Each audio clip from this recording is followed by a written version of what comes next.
हम लोग पढ़ रहे थे चैप्टर नंबर 10 प्रकाश का परावर्तन और अपवर्तन। तो यहाँ पर हमने परावर्तन के नियम जो है, परावर्तन क्या है, परावर्तन के 2 नियम ये पढ़ लिए थे। और यहाँ पर किरणें जो है वो गोलीय दर्पण में किस तरीके से जो है, गोलीय दर्पण के लिए प्रकाश का परावर्तन होगा, उसके कुछ नियम थे, उसको हमने पढ़ा था। अगर कोई किरण मुख्य अक्ष के समानांतर आ रही है तो फोकस से होकर के जाएगी, ठीक है, चाहे वो उत्तल दर्पण हो चाहे वो अवतल दर्पण हो।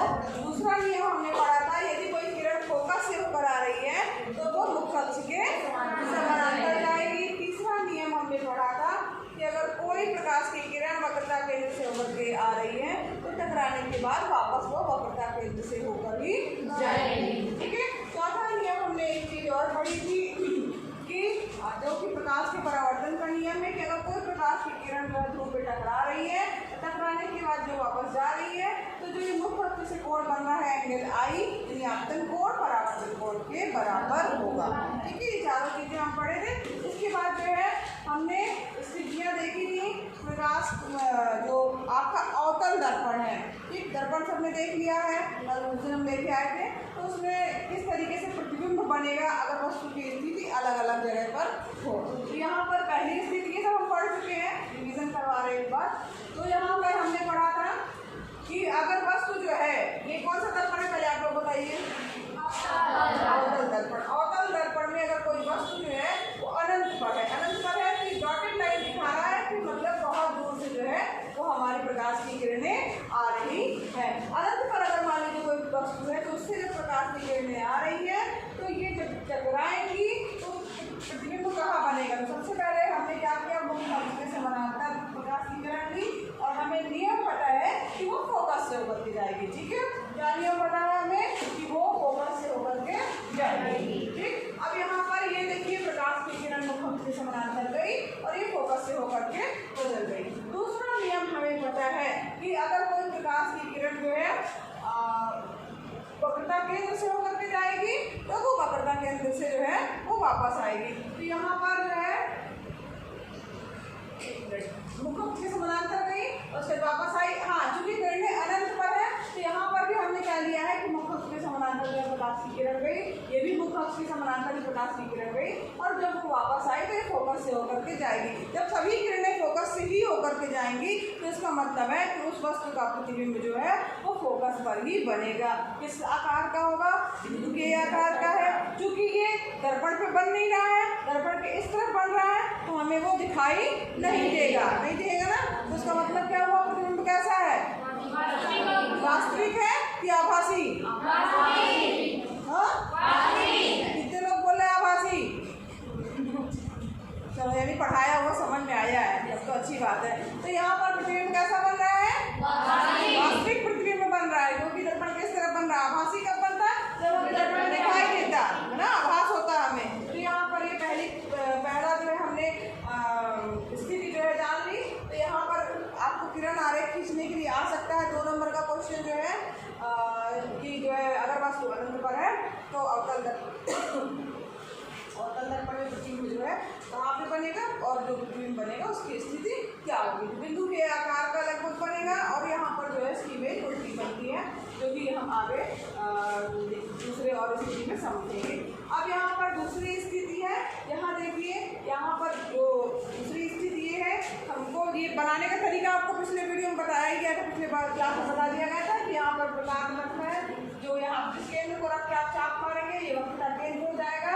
इसका बिंदु P से जो है इसका एक सीधी लाइन खींचेंगे, जो बिंदु P है और C के बीच का मिड पॉइंट जो है वो आपका फोकस दूरी कहलाएगा, ठीक है। तो यहाँ पर ये सब में हर स्थिति में आपको ये ड्रा करना ही करना है।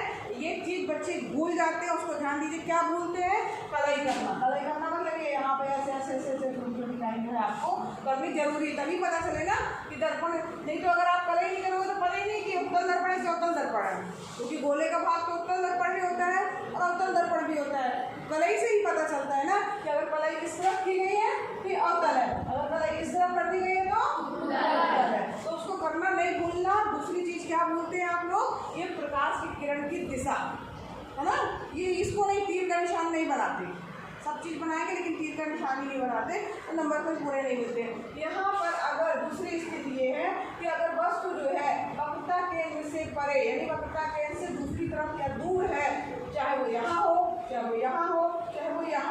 तो उसका प्रतिबिंब कहाँ बनेगा। तो यहाँ पर सबसे पहले आपको एक किरण जहाँ पे भी आपने वस्तु ली है, मान लीजिए ये भी हमने वस्तु ली है, तो एक प्रकाश की किरण आपकी क्या होगी, मुख्य अक्ष के समानांतर जाएगी और कहाँ से होकर गुजरेगी,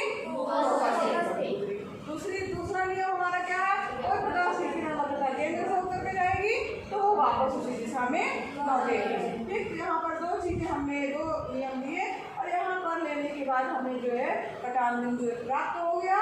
क्या वो हो गया, जो बिंदु प्राप्त हुआ उसका मतलब हुआ यहाँ इस बिंदु से जो है इसका लंब खींच देंगे, जो आपकी दिख रही है तीर का निशान, ये मतलब वस्तु का प्रतिबिंब है। अब यहाँ पर देखो ये ऊपर की तरफ वस्तु थी और ये नीचे की तरफ, तीर का निशान आपका इधर बनेगा, यानी बिंब कैसा बनेगा, उल्टा दिख रहा है ना। तो इसकी स्थिति जो है ये बी डैश हो जाएगा, ये डैश हो जाएगा।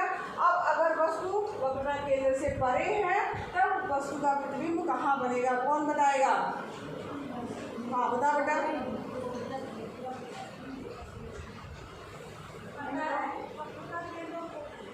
वक्रता केंद्र और फोकस के बीच में। तो यहाँ हमेशा ध्यान रखिएगा, वस्तु अगर वक्रता केंद्र से परे है यानी कि वक्रता केंद्र के बाहर है, हमेशा उसका प्रतिबिंब कहाँ बनेगा, वक्रता केंद्र और फोकस के बीच में बनेगा। ठीक है, वक्रता केंद्र और फोकस के बीच में बनेगा। क्या नाम है, हाँ इसके लिए क्लैपिंग करो भाई। अब तीसरी स्थिति जो है यहाँ पर हम देख रहे हैं, अगर वस्तु जो है अगर मान लीजिए वक्रता केंद्र सी पर ही रखी हुई है, मान लीजिए कोई वस्तु है, आप उसका आकार अपने मन से बड़ा छोटा कर सकते हैं, लेकिन आपको रखना वही होगा जहाँ पर आपका वक्रता केंद्र आया है। आपने जो आरेख बनाया है, जो आपने डायग्राम बनाया है, जो आपका वक्रता केंद्र है वहीं पर उसको रखना है। इसको कभी भी हाथ से नहीं खींचना है। बच्चे क्या करते हैं, ऐसे खींच दिए, अपने आप लाइन खींच दिए, सीधे रख दिए, ये नहीं, इसको बनाना कैसे है, हाँ गोला प्रकार की सहायता से जो है वो आपको बनाना है। ठीक है, तो यहाँ पर देखो, अब यहाँ पर हमें जो वस्तु रखनी है वो कहाँ रखनी है, वक्रता केंद्र पर। वक्रता केंद्र पर अगर कोई वस्तु है तो उसका प्रतिबिंब कहाँ बनेगा। अब वक्रता केंद्र पर कोई वस्तु है, मान लीजिए तो हमने सबसे पहले ले ली एक वस्तु ले ली। अब यहाँ से एक मुख्य अक्ष के समानांतर रेखा हमने गुजारी। ठीक है, जितनी आपकी वस्तु होगी, जैसे मान लीजिए बड़ी है तो आपकी मुख्य अक्ष के समानांतर इधर जाएगी। ठीक, इसको थोड़ा और बड़ा कर लीजिएगा, यहाँ से गई और वो कहाँ से आपको नियम पता है कि अगर मुख्य अक्ष के समानांतर जा रही है तो फोकस से होकर के गुजरेगी। समझ में आया सबको, नियम के अनुसार आपको करना है, ये किया उसका फोकस से गुजरना। दूसरा नियम हमें यहाँ पता है कि अगर कोई वस्तु जो है प्रकाश की किरण जो है किससे ऊपर जा रही है, फोकस से ऊपर जा रही है, तो मुख्य अक्ष के समानांतर होकर के गुजरेगी। ठीक है, यहाँ पर दो हमने नियम फॉलो किए और उसमें हमें जो है कटान बिंदु प्राप्त हो गया, यानी वस्तु की इमेज जो है हमें प्राप्त हो गई। अब यहाँ पर इमेज जो प्राप्त हुई, ये जस्ट जो है आप जब देखेंगे कटान बिंदु, आप जब उसको एकदम सही करेंगे तो अपने आप इसका जो चित्र आएगा, आपका जो डायग्राम आएगा, उसमें जो वस्तु का प्रतिबिंब आएगा वो यहाँ पर जस्ट यहाँ पर आपकी वस्तु रखी है उसी के नीचे की तरफ ही बिल्कुल वही आ जाएगा। और यहाँ पर चूंकि ये नीचे की तरफ है तो उसका नामांकन जब आप करेंगे, नाम देंगे बी डैश ए डैश। अब यहाँ चित्र देख करके कौन बताएगा कि वस्तु का प्रतिबिंब कहाँ बनेगा, कौन बताएगा, दर्पण और वक्रता केंद्र के बीच नहीं, कौन बताएगा, दीक्षा बताओ चलो। हाँ वक्रता केंद्र पर अगर वस्तु, बैठ जाओ, दिख रहा है भाई वस्तु, अगर आपका कोई भी कहीं पे भी हो सकता है, ये दूरी के सबकी अलग अलग हो गई, ये दूरी सबकी अलग अलग हो सकती है ना, कोई हो सकता है इतना ही है, कोई हो सकता है उससे भी बड़ा रहे, है ना। लेकिन जब जो भी आपका वक्रता केंद्र होगा, अगर वहाँ पर आप वस्तु रखेंगे तो हमेशा वस्तु का प्रतिबिंब कहाँ बनेगा, वक्रता केंद्र पर ही बनेगा। और क्या इसकी विशेषता दिख रही है आपको, हाँ वस्तु के बराबर दिख रहा है, फिर उल्टा दिख रहा है और वास्तविक दिख रहा है। ठीक है, तो ये स्थितियाँ जो हैं ये जो है दर्पण में आपको आएंगी। जब वक्रता केंद्र पर आप कोई वस्तु रखेंगे तो उसका प्रतिबिंब हमेशा कहीं पे भी कितना भी बड़ा आपने उसका आरेख बनाया है या छोटा बनाया है, अगर वक्रता केंद्र पर आप वस्तु बना रहे हैं, वस्तु की ऊंचाई भी आप अपने मन से रख सकते हैं, ये कोई जरूरी नहीं ना आपकी इतना ही रखना है, इतना बड़ा भी रख सकते हैं और उससे छोटा भी रख सकते हैं, इतना भी रख सकते हैं। तो वस्तु अगर आप वक्रता केंद्र पर रखेंगे तो उसका प्रतिबिंब जो है हमेशा वक्रता केंद्र पर ही बनेगा, वस्तु के बराबर ही बनेगा, उल्टा बनेगा और वास्तव। ठीक है, कोई कंफ्यूजन? सबको समझ में आया? सबको आया? अन्नू आया समझ में? ठीक है, चलो अब चलो आगे बढ़ते हैं। एक बी सी हो गया। अब यहाँ पर ये तीसरी स्थिति जो है आपकी ये वाली है ना। अब यहाँ पर देखो इसमें क्या है, अवतल दर्पण में चौथी स्थिति जो है वो है अगर वस्तु जो है कहाँ पे रखी हुई है, वक्रता केंद्र और फोकस के बीच में रखी हुई है। अगर कोई वस्तु वक्रता केंद्र और फोकस के बीच में, कोई जरूरी नहीं इसको नाम के आप बीच में ही रखिए, क्योंकि सेंटर पे रखने की जरूरत नहीं है। आप यहाँ पर भी ले सकते हो, ज़्यादा है ध्यान दीजिएगा, यहाँ पर भी आप ले सकते हो, ठीक है, यहाँ पर भी ले सकते हैं। वक्रता केंद्र और फोकस के बीच में कहीं पर भी आप लेंगे, ठीक है। तो वस्तु जो है उसको आप इतना भी ले सकते हैं, इतना बड़ा भी ले सकते हैं, जितना मन करे आपको उतना को ऐसा लीजिए, ठीक है। आप बना के इसको घर जाके प्रैक्टिस कीजिएगा नियम के अनुसार। अब यहाँ पर हमें पता है क्या कि पहली किरण हमको मुखअंश के समानांतर लेनी है। मुखअंश के समानांतर हमने ली और वो टकरा करके कहाँ से होकर गुजरेगी? फोकस से। तो जो भी आपका फोकस है, फोकस भी फिक्स होगा आपका। अब फोकस क्या लेना है आपको? जो आपका वक्रता केंद्र और है उसका आधा लेना है, ठीक है। तो यहाँ पर आधा जब हमने जो मिड पॉइंट लिया उससे आप पकड़ के उस किरण को गुजार देंगे, फोकस से होकर के वो किरण गुजरेगी। इसके बाद जो है हमारा दूसरा नियम जो है वो क्या है कि अगर कोई किरण जो है वक्रता केंद्र से होकर के गुजर रही तो वही वापस जाएगी। तो यहाँ पर वक्रता केंद्र पीछे की तरफ है, तो यहाँ पर आप क्या करेंगे, वस्तु की किरण जो है वो सबसे पहले क्या की, यहाँ वक्रता केंद्र से मान लो चली हुई किरण, ठीक है, मान लो इस तरफ से आ रही है, वक्रता केंद्र की तरफ से आई, टकराई और वापस हो, समझ में आया? क्योंकि वो वक्रता केंद्र से ऊपर जाने वाली प्रकाश की किरण वक्रता केंद्र में ही वापस गुजरती है। ऐसे ही जहाँ पर उनका कटान बिंदु होगा वहीं पर इसका प्रतिबिंब बनेगा। कटान बिंदु हमको चाहिए, जहाँ कट गया मतलब प्रतिबिंब बन गया, अगर नहीं कटा तो इसका मतलब है प्रतिबिंब नहीं बन रहा है, ठीक है। अब यहाँ पर देखिए, यहाँ पर आपका जो भी बिंब आ रहा है ये ऊपर की तरफ है या नीचे की तरफ, यानी वस्तु की स्थिति क्या रहेगी, बी डैश और ए डैश। अब यहाँ पर प्रतिबिंब अगर वस्तु वक्रता केंद्र और फोकस के बीच में रखी गई है तो उसका प्रतिबिंब कहाँ बनेगा, कैसा बनेगा, कौन बताएगा? बताओ भाई, और कोई बताओ। हाँ दीदी बताओ, हाँ नैन्सी तुम बताओ। चलो वक्रता केंद्र के पीछे, हाँ, और कैसा बन रहा है? वास्तविक बन रहा है, उल्टा बन रहा है, और आकार कैसा है इसका? वस्तु से बड़ा। ठीक, सबको समझ में आ रहा है? क्लैपिंग कर दो भाई नैन्सी के लिए। यहाँ पर देखो, अगर जब भी वस्तु सिट डाउन, अगर यहाँ पर जब भी वस्तु वक्रता केंद्र और फोकस के बीच में रखी होगी तो हमेशा उसका प्रतिबिंब जो है कहाँ बनेगा, वक्रता केंद्र से परे। परे का मतलब हुआ उससे जो है दूर बनेगा, यहाँ भी बन सकता है, यहाँ भी बन सकता है, यहाँ भी बन सकता है। अब आप कॉपी में आपने क्या वक्रता केंद्र लिया है उसके अनुसार बढ़ेगा, लेकिन वो हमेशा जो है सी के इधर नहीं आएगा, हमेशा सी के इधर ही तरफ आएगा, ठीक है। सबको समझ में आ रहा है? ठीक, तो आज जाकर प्रैक्टिस कीजिएगा और जो भी प्रतिबिंब बनेगा, जो भी आपने वस्तु ली उससे हमेशा बड़ा बनेगा, उल्टा बनेगा और क्या रहेगा, वास्तविक बनेगा। ठीक, वास्तविक बन रहा है क्योंकि उसके लिए यहाँ पे प्रतिबिंब बन रहा है, वो हमें दिखाई नहीं देगा। ठीक, अब यहाँ पर नेक्स्ट जो है स्थिति में आते हैं ABCD की स्थिति क्या है। अब यहाँ पर ये वाली स्थिति ये है कि अगर वस्तु जो है कहाँ पर रखी है, फोकस पे, ध्यान दीजिएगा, वस्तु कहाँ रखी है, फोकस पे। अगर मान लो कोई वस्तु रखी हुई है तब उसका प्रतिबिंब कहाँ बनेगा। तो यहाँ पर देखिए फोकस पे अगर मान लीजिए कोई वस्तु रखी हुई है तो हमने वस्तु ए बी ले ली, ये यहाँ पर ए है ये, और ये यहाँ पर बी है, ठीक है। एक किरण हमको गुजारनी है मुखअंश के समानांतर, इतनी बड़ी वस्तु ली है हमने, उसको मुखअंश के समानांतर लिया, स्केल से बराबर समानांतर मतलब इन दोनों के बीच की दूरी क्या होगी, बराबर होगी। तो यहाँ पर लिया और उसके दो प्रकाश की किरण, अगर मान लो मुखअंश के समानांतर से जा रही है तो प्रकाश की किरण कहाँ से होकर गुजरेगी, फोकस से। तो यहाँ पर हमने इसको क्या किया, फोकस से गुजार, ठीक है।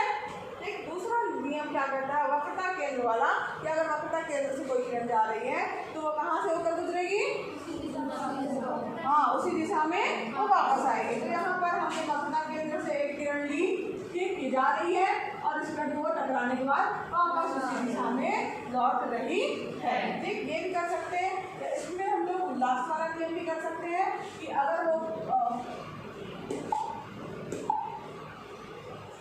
प्रकाश की किरण अगर मान लो ई बिंदु से टकरा रही है तो वो जो है वो क्या होगी, वो टकराने के बाद उसी तरह से जो है वो आपतन कोण परावर्तन कोण के बराबर बनाती हुई किरण जाएगी। तो यहाँ पर जो कोई सा भी आप लगा सकते हैं, ये किरण आ रही है, ये किरण जा रही है। अब यहाँ तीनों ही स्थिति में आप देखेंगे तो क्या हो रहा है, प्रकाश की किरणें जो है वो चली जा रही है, ये समानांतर ये भी समानांतर ही आएगी। ठीक है, यानी कि डॉटेड लाइन यानी आप कितना भी उसको आगे बढ़ा लो उसका प्रतिबिंब जो है वो हमें नहीं मिलेगा, कटान बिंदु जो है हमें जल्दी नहीं मिलेगा।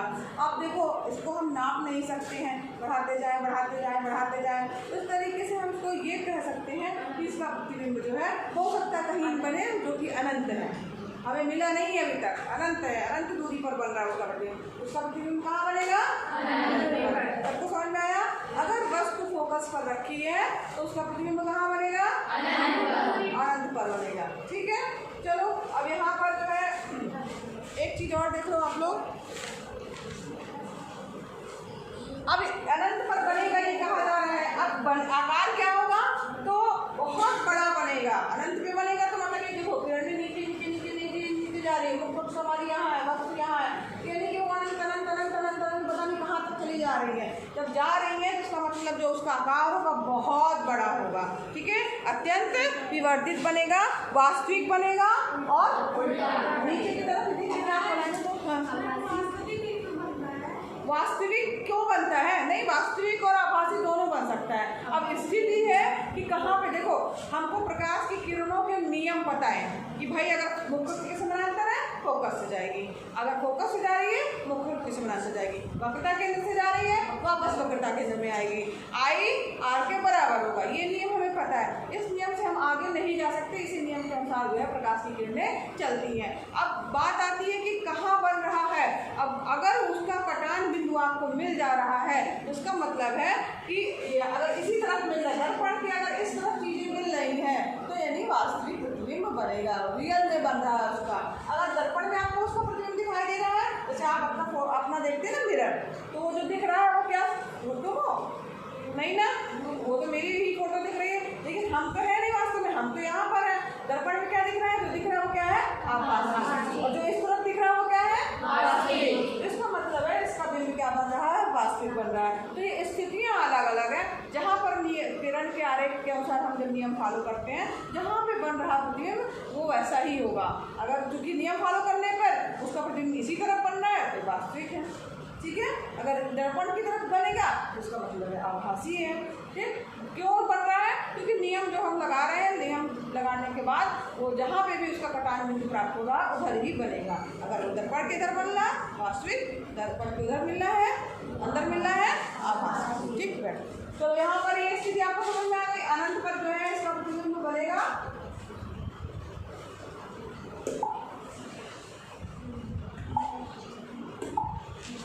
अब यहाँ पर आगे आओ, एक स्थिति और है। अब यहाँ पर देखो ये बड़ी मजेदार स्थिति है। अभी तुमने बोला हर बार जो है वास्तविक क्यों बन रहा है, वास्तविक क्यों बन रहा है। अब देखो तुमने बोला तो बोलने के बाद तुरंत बन गया वास्तविक। हाँ, वो भी बोला भैया बच्चे बार बार बोले वास्तविक ही बन रहा, वास्तविक ही बन रहा है, आभासी क्यों नहीं बन जा रहा है। तो यहाँ पर देखो हमने अगर वस्तु को किसमें ये पोल है ना, मूल बिंदु जो है पोल और एफ यानी फोकस दूरी के बीच में रखा है। ठीक है, तो यहाँ पर वस्तु जो है हमारी कहाँ है, फोकस दूरी और पी के बीच में, ध्रुव के बीच में जो है वो है। अगर कहीं पे भी यहाँ है यहाँ है यहाँ है कहीं पर भी है तो उसका प्रतिबिंब कहाँ बनेगा। तो यहाँ पर हमको नियम पता है, मुख्य अक्ष के समानांतर है तो फोकस से होकर के जाएगा। यहाँ पर आप ऐसे भी कर सकते हैं कि मुख्य अक्ष के समानांतर है,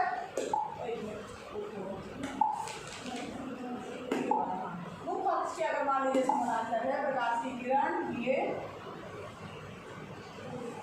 तो फोकस से होकर के जाए, यही होगा ना। ठीक, सीधा नहीं बोल रहा लेकिन आपको समझ में आ रहा होगा, ये मुख्य के समानांतर गई।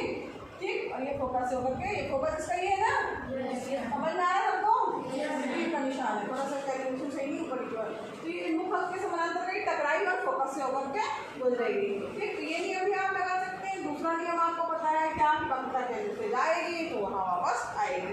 वक्रता केंद्र से किरण को आप गुजारिए, टकराइए, वापस उन्हीं की तरफ ले आएंगे। ठीक है, समझ आ रहा है। अब यहाँ पर देखो, किरणें आप कितनी भी बढ़ा दोगे ये फैलती जाएंगी, और एक नियम और हमें तीसरा पता, इस तरह का दो ही नियम पर्याप्त है। वैसे तो आप ये दोनों भी बना सकते हो, और नहीं तो ये भी कर सकते हो, एंगल आई बराबर एंगल आर वाला। तो यहाँ पर देखो प्रकाश की किरणें क्या हो रही हैं, फैल रही हैं। क्या मिलेंगी? कभी नहीं मिलेगी, यानी इस तरफ नहीं मिल रही है। लेकिन क्योंकि इस तरफ दिख रहा है तो उसका मतलब है कि कहीं से ऐसा लग रहा है ना कि कहीं से आ रही है। भाई कोई चीज़ ऐसी, मान लो प्रकाश ऐसे जा रहा है, इसका मतलब है किसी न बिंदु से आ रहा है ना। तो आ रहा है तो कहाँ से आ रहा होगा, कैसे आ रहा होगा, तो उसको हमने डॉटेड करके इसको बढ़ा दिया। ठीक, इसको भी आप जब डॉटेड करके बढ़ाएंगे, ठीक, तो ये यहाँ पर जो है वो लगभग मिलेगा। वो मिलने की स्थिति एक ही रहेगी, ऐसा नहीं कि ये इसको बढ़ाएंगे तो यहाँ मिलेगा, इसको बढ़ाएंगे तो यहाँ मिलेगा, नहीं मिलेगा एक ही बिंदु से। तो यहाँ पर जिस बिंदु डॉटेड लाइन करना है, क्योंकि ये हमें वास्तविक नहीं है, ये अंदर जो है वो किरणें जो है अंदर आती है, सिर्फ यहाँ वाले स्थिति को, क्योंकि आप ये तो आपका वो है ना, क्या कहा जाए, दर्पण। तो यहाँ पर इसके डॉटेड लाइन्स जो है वो आपको बनानी है, और यहाँ पर जो भी आपका कटान बिंदु होगा वहाँ पर आप जो है कटान बिंदु पर वस्तु को इस पर लंब डाल देंगे, तो यहाँ पर आपको वस्तु दिखाई देगी। अब यहाँ पर देखिए वस्तु तो इधर थी और ये इसी तरह ऊपर की तरफ ही बढ़ रही है, तो यहाँ पर हमने इसका नाम दे दिया A डैश B डैश। अब वस्तु की स्थिति क्या है, जो प्रतिबिंब जो बन रहा है वो क्या है, कौन बताएगा? हाँ बताओ। आभासी बन रहा है, बिल्कुल सही, आभासी है, क्योंकि वो हमें दर्पण के अंदर दिखाई देगा उसका प्रतिबिंब। ठीक, सीधा बन रहा है, और आकार कैसा है, आकार से बड़ा है। आपको समझ में आया? ये जो स्थितियाँ हैं बहुत इंपॉर्टेंट है, और ये इन स्थितियों में कुछ भी स्थिति जो है वो आ सकती है, इंपॉर्टेंट क्वेश्चन है। कई स्थितियाँ भी आ सकती हैं कि, और जो है